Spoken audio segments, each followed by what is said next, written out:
Ханафи мазхабын дұрыс деп жүргендер көп. Ханафи мазхабына мейі уланбаған жас жігіттер біздің артымыздан ереді, иншалла. Сол себепті тек жұмада емес, ертеңнен бастап бесін намазында да төбе көрсетуіміз керек. Аллаху акбар! Аллаху акбар! Аллаху акбар! Аллаху акбар!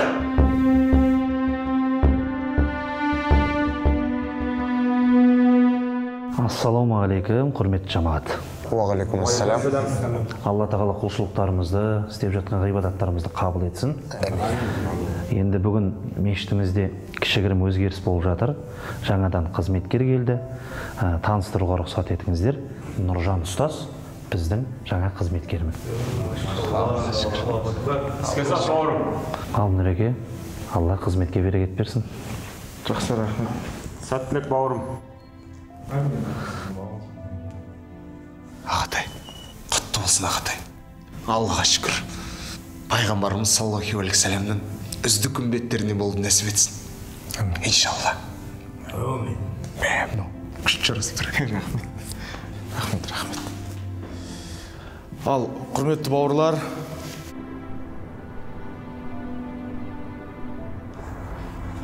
Әке? Ау, балам. Мына пышақты қайрап дайындап қойдым. Әрең таптым қойдың. Ол пышақтарының маған қажеті жоқ. Ана көрсің пышағын алған өткір екен. Мына қасапшының кім ба? Иә. Ау, қызым, тыныштық па?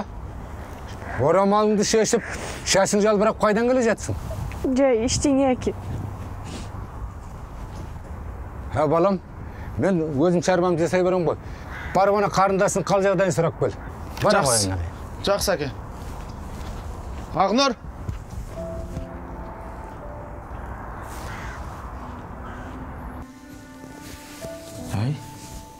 Қарындасым? Біреу ренжітті ме? Аға, осыдан бір ай бұрын орамал таққаның жөн болар дегеніңде қатты қуанып едім. Жүрегіме жылу келіп, өзімді керемет сезінгем. Енді міне демалыстар аяқталып, мектеп табалдырығын енді аттағанымда орамалыңды шеш деп бұйырды. Олай жүруге болмайды, заң солай дейді. Сонда ертең Алланың алдына барғанда заң солай екен деп айтам ба? Машалла, имандылығын айналып қарындасым. Білімің арта берсін. Енді мектепке барған кезде қыз баласының шаш шалбырап жүрген дұрыс емес. Біз зайырлы мемлекетте тұрамыз.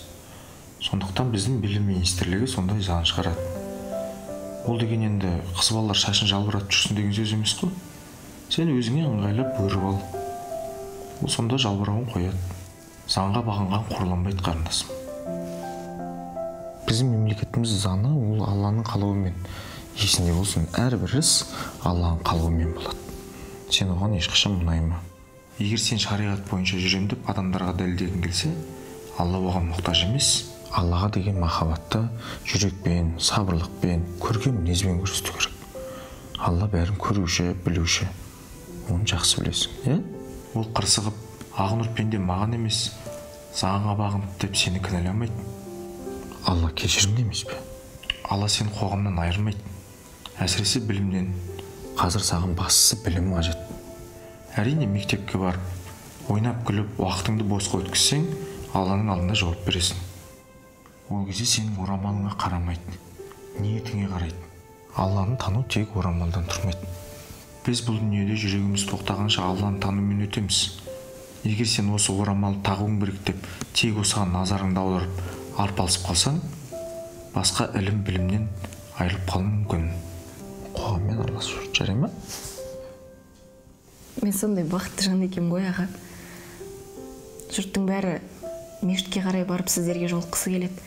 Ал менің ақылшым үйде. Жұрттың бәрі имамнан сұрау үшін емес, тікелей Құдайдан сұрағына жауап алу үшін барады мешітке. Мен де тезірек мектепті бітіріп, мешітке барып, Құдайдан сұраныстарымды сұрағым келеді.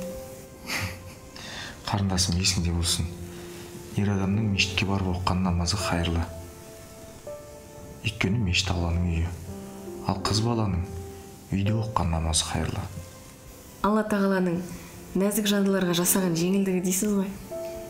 Иә, әрине. Ал ендеше мұнайма, қатарыңнан қалмай сабағыңды оқып жүре бер. орамал тағатын уақыт келеді Алла қаласа. Ал егер мектептен тыс басқа қоғамдық жерге барғанда тақсаң, қарсылығым жоқ. Керісінше қуанам. Әке, Ау, балам. мен қазір бесін намазына баратын едім, жамағат жиналатын еді. Берікке звондасам алмайды. Өзіңіз звондап шақырып аласыз ба? Сен маған алаңдама, балам. Бір қойды сойып таратуға өзімде шамам келеді. Сен маған мынаны айтшы. Берік, жұма намазына келіп жүрме? Соңғы кезде қабағынан қар жауғандай ма, қалай өзі? Иә, келіп жүр, намаз уақытында тұрады. Тек ана тәсіп тартатын кезде кетіп қалады. Соған қарағанда жұмысына асығып жүрейін. Жарайды, Имеке. Сіз бара беріңіз. Имеке, жақсы әке. Бауырлар, соңғы кезде интернетте көріп жүрсіңдер. Мешіттің ісіне біздің бауырды әменді дауыстап айтқан үшін соққы қалған. Біздің өңірде ондайлар пайда болатын болса, бірден жиналып, қарсы шыққандардың қолын сындыру керек. Қол демекші, намаздан кейін дөңгеленіп тұрып, амандасады екенсіңдер. Адасқандарға еріп. Қайдағы бір шалдардың батасын алып жүргендерің бар. Сендер білесіңдер ма? Олар сол оң қолдарымен кешке жұмадан кейін шарап ішіп, кәпір болатын. Сендер сол қолдарымен амандасып жүрсіңдер. Субханалла, ана теледидардан сананы құртатын бағдарламалар көбейіп кеткен. Үйдегі шайтан жәшіктеріңді құртыңдар. Беташар, жаназа, той дегендерге барушы болмаңдар. Беташарда адамға сәлем береді. Субханалла, Аллаға серік қосады. Жаназада кәпірдің жаназасын шығарып жатқан шығар, қайдан білесіңдер? Әкелеріңнің өткен өміріне күмән болса, оған да тұруға болмайды. Тойда жын құсап, тайраңдап билейді. Бізге көбею керек. Мақсатымыз жихад. Оранбаған қыздар тәрбиелеу, оларды қалыңдық қып алу керек. Сол кезде ғана контроль жасай аламыз. Бүгін Ақтөбеден ұстазым келеді, осы туралы айтады. Бүгін осында қоныңдар. Такбир! Аллаху акбар! Аллаху акбар! Аллаху акбар! Аллаху акбар! Аллаху акбар!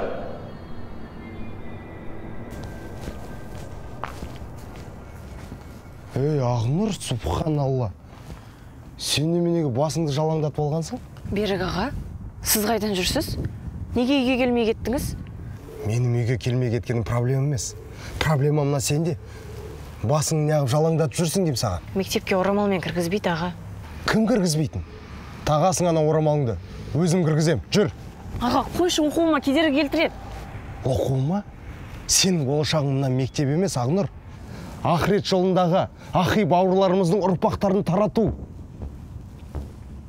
Ақыретіңді ойлау. Керек десең, мына шашыңда ғана емес, бүкіл денеңнің бәрін қымтап тастайым. Нұржан аға өзі рұқсат етті. Менің жасыма орамалға қарағанда оқу маңызырақ деді. Әкем де құптады. Егер ол екеуінен асып кететін дәрежеңіз болса, дегеніңіз болсын. Ақнұр, есіңде болсын, ана өмірге барған кезде Алланың алдында адамның жасының дәрежесімен емес, Алла жолында құрбан еткен дәрежеңмен сұраласың. Субханалла.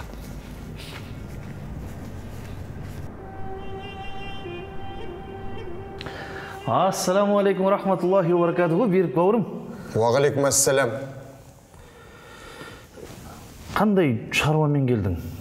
Нұржанға келдім. Берік, қайдан жүрсің? Сөйлесу керек. Жігіттер, мен сендердің араларыңдағы болып жатқан әңгімеге араласпай қойын. Бірақ не де болса, мешітте тұрғандарыңды ұмытпаңдар. Берік. Берік, ана Имекен қолын алмаған не? Оның қолдарымен талай күнә жасаған кәпірлердің амандаспағанына кім кепіл? Субханалла, не етпірсің? Берік, ол бас имам ғой. Бас имам болса қайтейін? Пайғамбар емес қой. Берік, сен райыңнан қайт, мына түріңмен діннен шығып кетесің. Діннен шығып кететін мына сенсің. Қарындасының басындағы орамалын неғып шешіп тастадың, а? Ол мемлекеттің оқушыларға қойған талабы. Ол оқу керек, ол жас әлі. оқымай дінге келу түрлі ағымдарға итермелеуі мүмкін. Берік, түсінесің бе сен? Мұхаммед саллаллаху алейхи сәлем бір әріп танымаған, бірақ адамзаттың ең ақылды адам болған. Берік, ол Алланың қалауымен болған. Ол сосын бұл жерде салыстыратын нәрсе емес. Сен өзің қалай оқыдың? 9 сыныпқа дейін 2-ге оқып. Мектептен шығып кеткен жоқсың ба? Көшеде жүріп абырой жинаймын деп. Қазір орта білімің болғанда ғой, ең құрмағанда. Бұлай жүрмес едің. Сондықтан қарындасың миын улай берме. Оның өмірге келген мақсаты болмашы бір математика, тарих сабағын үйрену емес, Алла жолындағы ақи бауырларымыздың ұрпағын тарату. Я Алла, бауырым түзу жолға сала көр.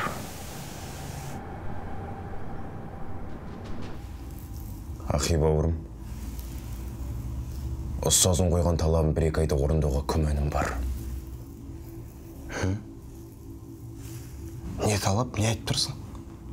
Саған не болды, бауырым? Бүгін өзі бір түрлі болып жүрсің ғой? Иә, ана Нұржанмен ерегісіп қалғам. Қарындасымның орамал таққанына қуанып жүрсем, ол керісінше шестіріп тастапты. Мен паранжа кигізейін десем. Жарайды. Не талап, айта берші?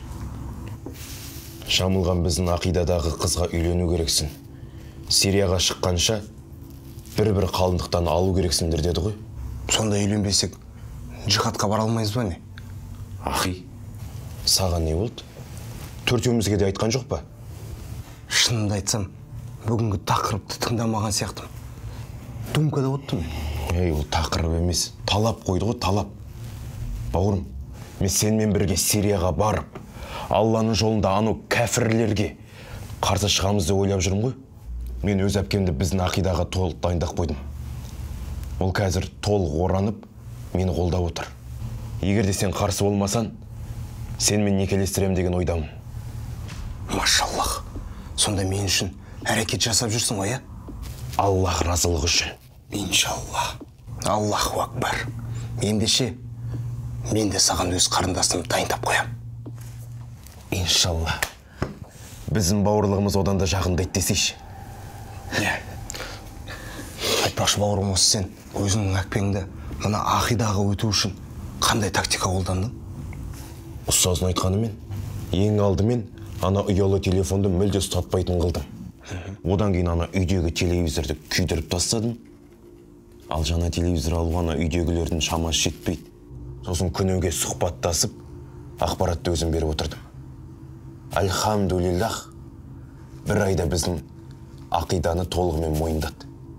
Қазір маған ақыл айтады.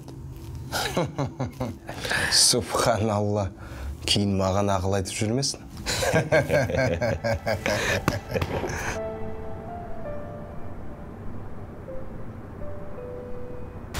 Аға, тиіспеш, өтінем. Кірдейм ішке. Аға, сындырмаш.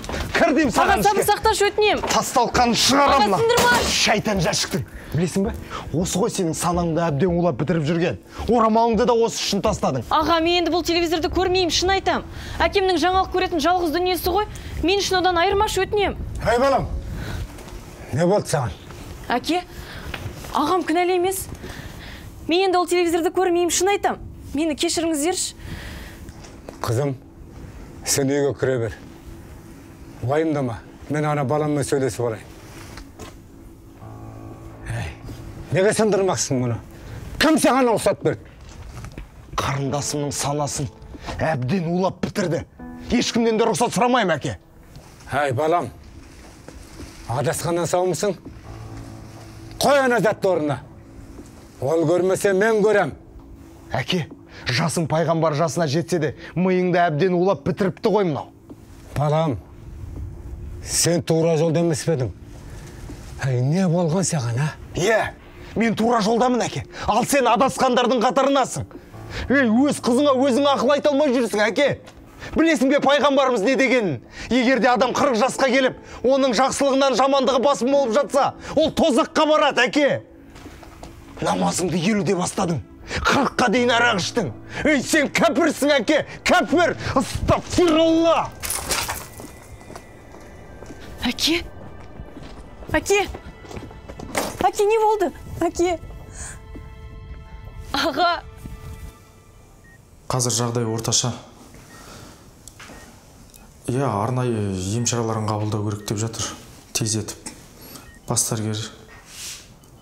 Ол үшін Астана қаласына арнайы бөлімшеге жатқызу керек. Сол сізден сұранайын деп едім 2-3 айға. Рахмет, Алла разы болсын. Иә, бүгін жолға шығуымыз керек. Қазір барып хаттама толтырам. Рахмет.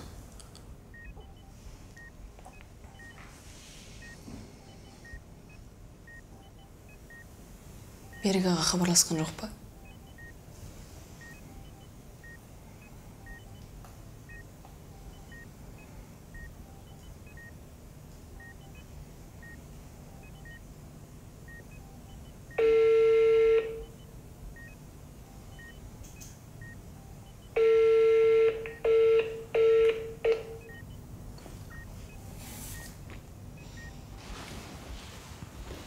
Сәлеметсіздер ме? Ассаламуалейкум. Уалейкумассалам. Ассаламуалейкум. Аға не болып жатыр? Қарындасым Ақнұр танысып қой. Бұл менің ақи бауырым Самат. Ал мынау оның әпкесі Самал. Ол да біздің ақидадан. Сен қазір бар да шай дайындап қой. Одан кейін мен саған бәрін түсіндірем. Жүр, Самат. Саған сыйлығым бар. Біз барымыз салдық, Нұржан мырза. Бұл жағдайға ешкім кінәлі емес. Адам ағзасында өкінішке орай жастық кезеңдерде денсаулыққа зиянды сусындар немесе тағамдар қабылдағанда ол жара араға 10 шақты жылдар салып ояна бастайды. Сондықтан бұл адамның өз қолымен жасалған дүние. Сіздер қаражаттарыңыз қанша жұмсағандарыңызбен ағамыздың күндері санаулы қалды. Бекен болыңыз, Нұржан мырза.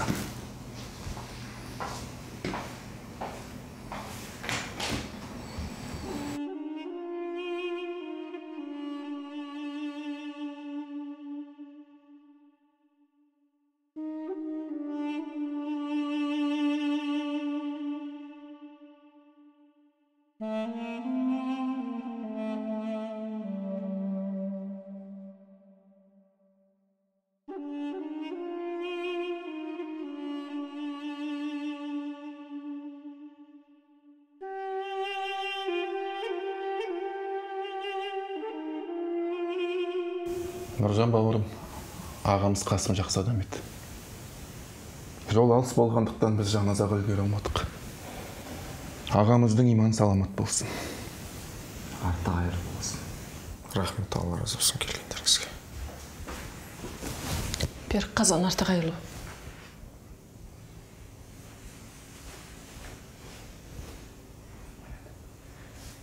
Нұржан, арты қайырлы болсын тағы да. 40 күндік астына хабар берерсіңдер. Рұқсат болса біз жүрейік. Амин, рахмет.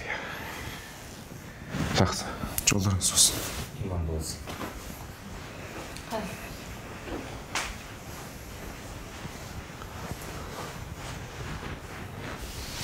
Сен қайда жүрсің? Өз әкесінің жаназасына келмейтінде не істеді ол саған?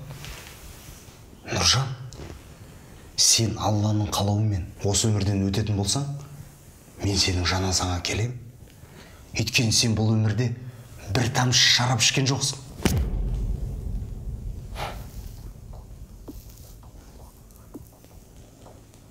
Маған қол көтергенше кәпірлерге қарсы шықпайсың ба? Әлде оған сенің заңың жібермей ме? Ақнұрды да сен ба адастырып жүрген? Адастырған. Ол адасқан жоқ. Қайта өзінің жолын тапты. Менің ақи бауырыма тұрмысқа шықты. Өз еркімен. Өз еркімен? Берік, мен саған сенбеймін. Сен де түзу жолда жүрген жоқсың. Кім сендерді мұндай қарай жеткізген? Алланың қалауы, Нұржан имам. Алланың қалауы солай болды. Егер сенбесең, жүр қазір менімен. Қара, көзіңді жеткіз. Өз әкесінің қайтыс болғанын біледі ме? Құрсағындағы нәрестеге зиян келтіргің келсе, барды өзің айт.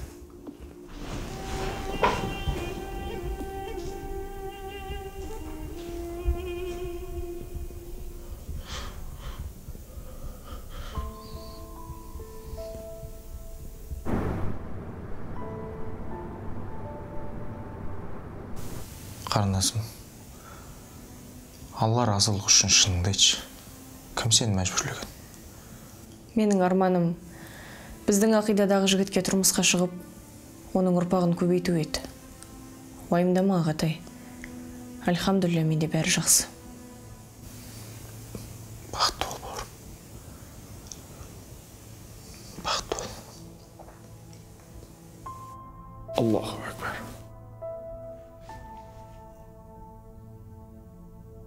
Жігіттер, Самат, Берік, ертең таңертең үйлеріңе көлік барып, әйелдеріңмен қосып алып кетеді. Әйелдеріңнің аяғы ауыр болғандықтан олар елде қалады. Олардың жағдайын өзім жасаймын. Жихадқа бөлінген 3 ай өткеннен кейін Алланың алдында ақ болып елге ораласыңдар. Иншалла. Такбир. Аллаху акбар! Аллаху акбар! Аллаху акбар!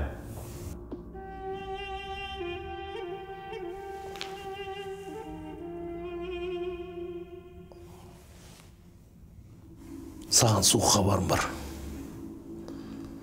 Менің Талғат бауырым Алланың жолына мерт болды.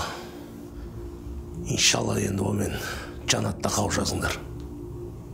Ал енді әменгерлік маған берілгендіктен дайындал. Ертең некеңді қиямыз.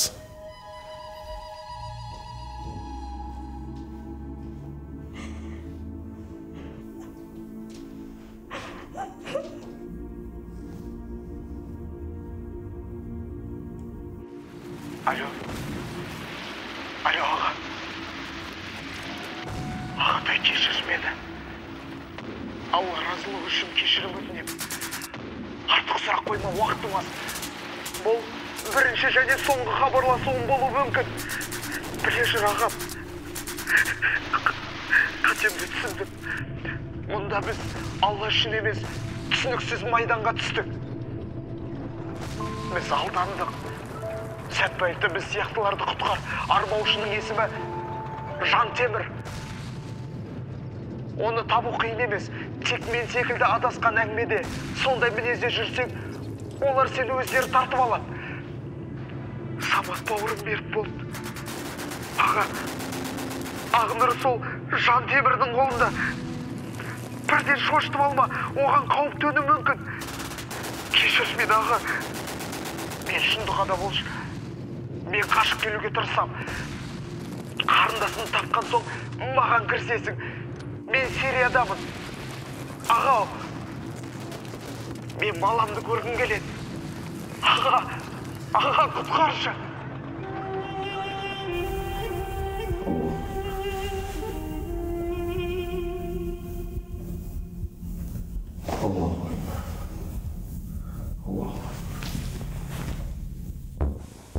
Ал бауырлар, Нұржан өзінің ойнайтын.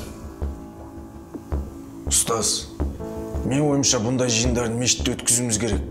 Себебі ол жақта біздің артымыздан еретін жастар көп екеніне сендім. Өзіңіз білетін алдыңғы жылғы оқиғада біздің бауырымыз бидағатшыларға жауап бере алмай, ойын жүзеге асыра алмады. Көпті кірсе көлдеген 40-50 адам болып әмин дауыстап айтсақ, бізге ешкім қарсы келе алмайды. Ол жақта Ханефи мазхабына мейі уланбаған жастар еретінде сенімдімін. Бүгіннен бастап тек жұма намазында емес, бесін намазында да төбе көрсетуіміз керек. Мейі уланбаған жас жігіттер біздің артымыздан ерет, иншалла. Сол себепті тек жұмада емес, ертеңнен бастап бесін намазында да төбе көрсетуіміз керек. Аллаху акбар! Аллаху акбар! Аллаху акбар! Аллаху акбар! Сонымен Нұржан, өз рөліңнен шықпа. Біз саған қазір арнайы микропрослушка аппаратын тағамыз. Егер ол саған қыздарды тығып отырған жерін, немесе оның мекен жайын айтатын болса, мүмкін біз группа захвата жібереміз. Түсінікті ме? Ең бастысы, сен өзіңнің имам екеніңді ұмыт. Түсінікті ме? Солардың ақидасындағыдай мінез көрсету керексің. Солардың сеніміне кіру керексің. Келістік пе? Біз саған көмекке өзіміздің капитанымыз Айнұр ханымды қосамыз. Ол сенің қалыңдығың сияқты рөлді сомдайды. Гаремге қалған кезде біз оны қолға түсіреміз. Қазір сен Нұржан 406 бөлмеге барасың. біздің арнайы пиротехниктер саған әлгі прослушканы жасап береді. Іске сат, Нұржан.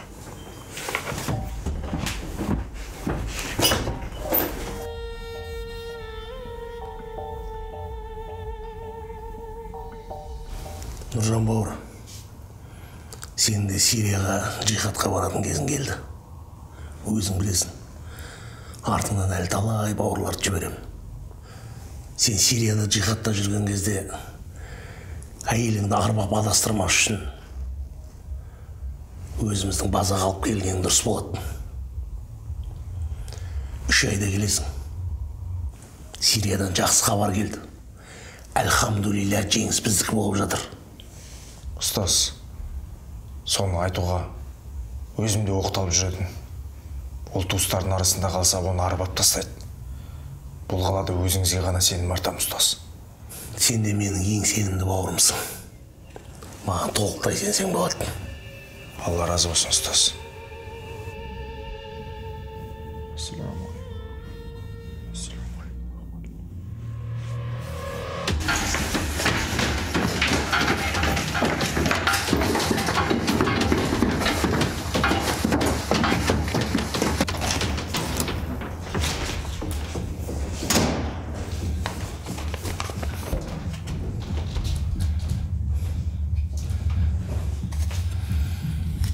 Кеше Сирияда Самат бауырымыз Алланың жолында шахид болды.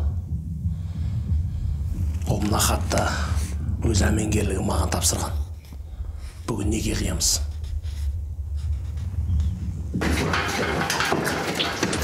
Аузы биле, арамызда сатқындар бар.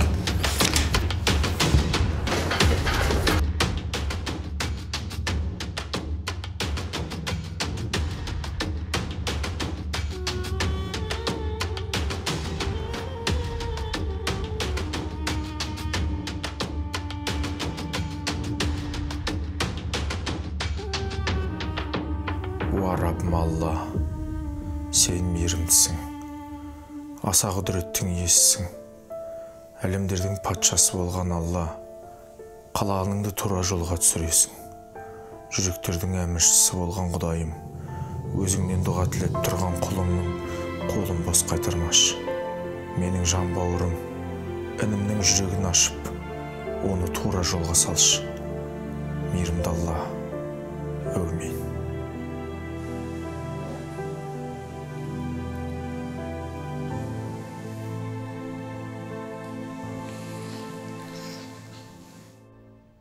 Адам білмегендіктен адаспайды, білгішсінемін деп адасады.